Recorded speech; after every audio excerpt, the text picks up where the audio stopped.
Night falls slowly over Britain as streetlights dim and windows darken across cities, preparing for another uncertain evening. The sound of daily life fades, replaced by silence, shaped by caution, routine, and quiet expectation. Families gather indoors, listening closely for distant engines moving unseen above the clouds. No one knows where bombs will fall tonight, only that they will fall somewhere. Across Britain, ordinary streets wait beneath darkened skies, standing at the center of modern warfare.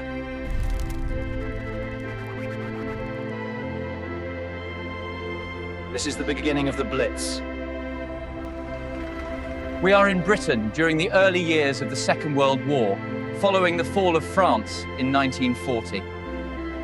Britain now stands largely alone against Nazi Germany, facing invasion threats and aerial assault. European cities grow denser each year, their streets narrowing as populations press inward behind protective walls. Air power becomes the chosen instrument to pressure the British government and population. The campaign that follows becomes known as the Blitz, derived from the German word for lightning. Bombing raids target industrial centers, ports, transportation networks, and densely populated residential areas. Britain's cities, shaped by centuries of growth, suddenly become frontlines in a new kind of war. Urban life, architecture, and daily routines must adapt rapidly to aerial bombardment. Walk through London as evening approaches, where blackout curtains cover windows and street lamps glow faintly blue. Buses move carefully through darkened streets, their headlights reduced to narrow slits of light. Shops close earlier, and workers hurry home before air raid sirens sound across the city. Families prepare makeshift shelters beneath staircases or descend into underground stations carrying blankets and food. Stone streets wind between wooden houses, their upper floors leaning outward over narrow passages. When sirens wail, conversations stop, and movement shifts underground or toward reinforced shelters. Above ground, landmarks like St. Paul's Cathedral stand silhouetted against the night sky. In docklands along the Thames, warehouses and shipping facilities become frequent bombing targets. Fires break out quickly, fueled by timber buildings and tightly packed streets. Firefighters struggle to control blazes while bombs continue falling around them. In Liverpool, a vital port city, docks endure repeated attacks disrupting Atlantic supply routes. Merchants' warehouses, shipyards, and nearby homes suffer extensive damage from sustained raids. At least, Coventry experiences devastating bombing that destroys much of its medieval city center. The cathedral, centuries old, is reduced to ruins that later become a symbol of endurance. And in Birmingham, factories producing aircraft parts and munitions draw heavy bombardment. Workers continue production despite exhaustion, damage, and frequent interruptions from air raids. In smaller towns, bombs fall unexpectedly, shattering communities unaccustomed to industrial-scale warfare. Across Britain, daily life becomes a balance between routine persistence and constant uncertainty. As weeks turn into months, the physical landscape of British cities changes dramatically. Historic districts suffer alongside newer neighborhoods, erasing layers of architectural history overnight. Records suggest that millions of homes are damaged or destroyed during the Blitz. Public buildings, churches, factories, and schools are repeatedly targeted or caught in bombing raids.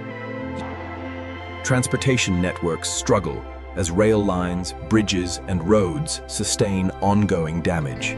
Pangas.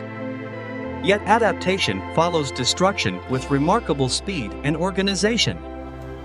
Clear the path, we're bringing the stretcher through. Engine 3, maintain perimeter control. Careful with that one, it's heavy. Just put it over here by the others. We're almost done. Despite expectations, civilian morale does not collapse as German planners anticipated. Shared hardship forged stronger connections across class and regional divisions. Symbols of survival, such as St. Paul's Cathedral standing amid smoke, gain national significance.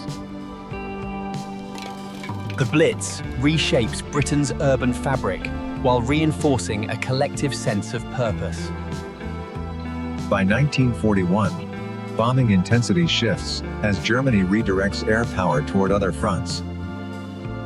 British cities emerge battered but unbroken, carrying visible scars from months of sustained attack.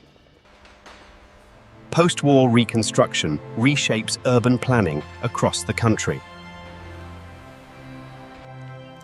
Modern housing replaces dense Victorian neighbourhoods destroyed during the Blitz.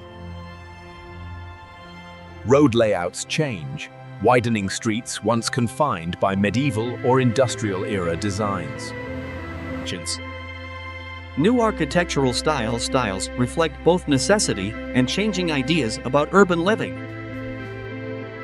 Some ruins, like Coventry Cathedral, are preserved as memorials rather than rebuilt.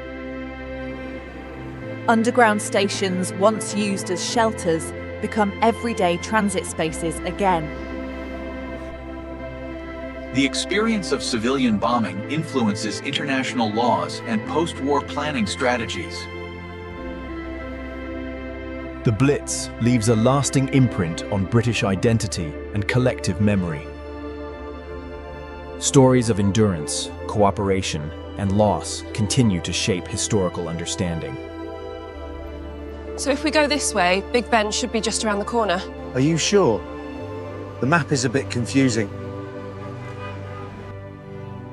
Beneath the pavement lie foundations shaped by fire, rubble, and rebuilding.